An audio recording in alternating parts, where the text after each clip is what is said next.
Hi there, my name is Chris Hardwick and I'm a wedding videographer.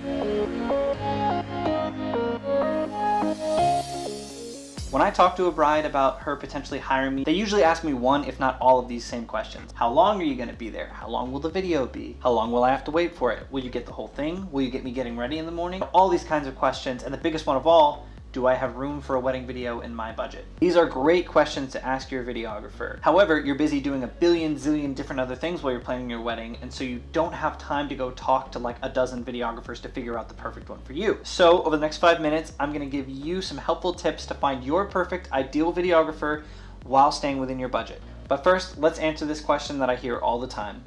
Do I even need a videographer? Can't Uncle Joe just shoot it on his iPhone? I mean, that thing shoots in 4K, right?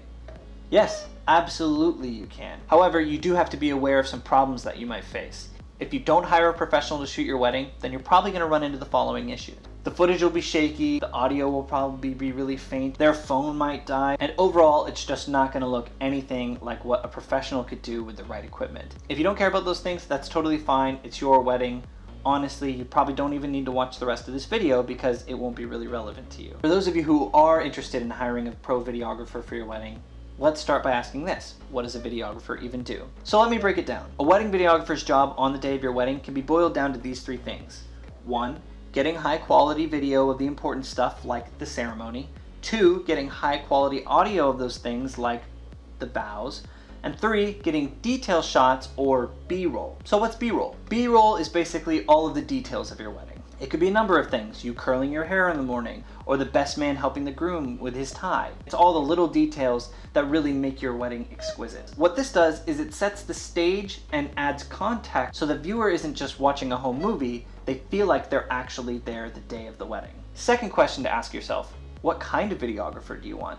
There are different kinds? Yes, there are several, but most of the wedding videographers that I know of fall into one of two categories, or a combination of both. There's cinematic storytelling videographers, and then there's documentary style videographers. So what's the difference? So cinematic wedding videos are more like movies. They use slow-mo, they look visually stunning, they might use drone footage. Basically, these videos make a mini film out of your wedding. Documentary style wedding videos, on the other hand, feel more organic, less polished, and it's really like you're going back and going through your day step by step. So what are the pros and cons? Cinematic style videos are usually shorter, documentary style videos tend to be a bit longer. Cinematic videos are like movies in that they only show the polished best stuff, and documentary videos are like documentaries, go figure, and that they show kind of everything. So, which wedding videographer is the one for you? The best way to find that out is to answer these questions. Question number 1. What do I absolutely need in my video? Is it the ceremony? Is it the speeches? Is it the getting ready in the morning? Is it the party afterward? It could be all of the above, but you really do need to figure out what you would really seriously regret not having included. How long do I want it to be? Some people want a 3-minute video, some want a 2-hour video. It's all personal preference. A lot of videographers I know, myself included, offer a combo of both. For instance, I create a video that's basically all of the events of your day from beginning to end, that's pretty unedited, and then you've got the main feature, which is the highlight video. So that way you kind of get the best of both worlds. You get that highlight video that's short and sweet and easy to share with people, but you can go back and you can basically watch your day from beginning to end. Okay, so now you figured out that you do want video, and you figured out what you want, and you found someone that looks really good and started to narrow it down, and then you look at the prices and you're like, ooh, don't know if this is gonna work. Don't worry, we've all been there. I'm gonna help you. Tip number 1, only get the things that you need. If you just want just the ceremony, maybe your videographer offers a package that's a little lower in price because they're there for less hours. Even if they don't, it can't hurt to ask. If they offer a highlight video and a ceremony video, then see if they could just do one or the other. It means less editing time and less work, and therefore less cost for them. However, something to remember, a lot of videographers do have a base rate that they kind of operate at, because if they are saying yes to your wedding video, then they have to say no to somebody else's, but it does have to be worth their time.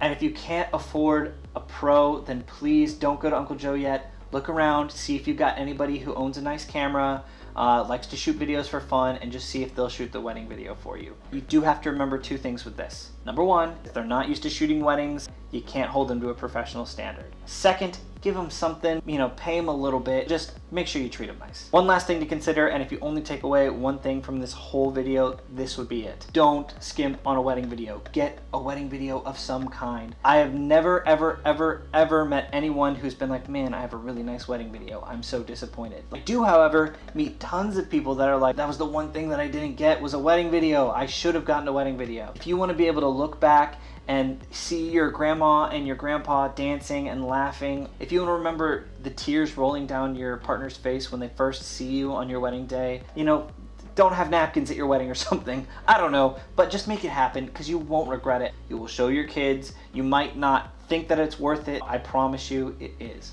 Thanks for watching. I hope that you got some helpful info from this video. I really did try to pack it full with as much info as I could, but if you have any more questions, I would love to help you out, whether they're wedding related or wedding video related, and honestly just happy to be a resource for you. So please send me an email, chrishardwickmedia@gmail.com. I'm also going to link my website in the description. But hey, congrats on your engagement, and I hope to hear from you soon.